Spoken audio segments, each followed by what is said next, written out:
Hammaga salom. Agar kim meni eshitayotgan bo'lsa, hozir yana bir yangilik. Oldingi videomda ham nima qilib olib chiqdim, gapirib. O'zbekistondan, Samarqanddan ayol keldi, yosh 92-yil kelin. Xullas razbor bo'layapti. Endi nima desam ekan, to'g'ri, menda ham ayb bor, jahl ustida gapiraman.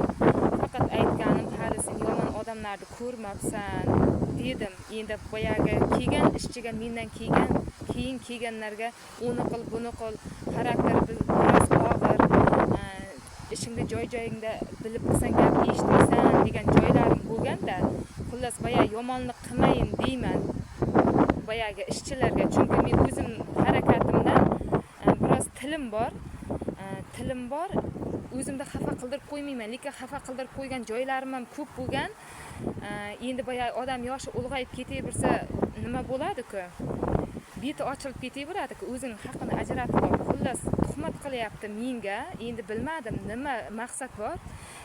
Bu yerda men oylikda biroz ko'proq olaman. Damga ham chiqmay ishlayman. Shularning ham pulini qo'shib beradi. Xullas men hamma gapni aytib qo'yganman Samarqandlik kelinga. Qancha dollar bo'lishini ham aytib qo'yganman. Xullas razvor bo'ldi. Patron chaqirdi yoniga, ikkalamizni ham.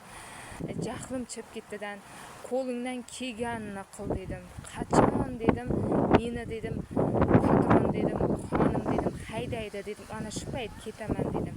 Faqat dedim, sen to'xtamasdan dedim, tuhmat qilaver dedim, to'xtamasdan dedim. Lekin men ishni tashlab ketmayman dedim.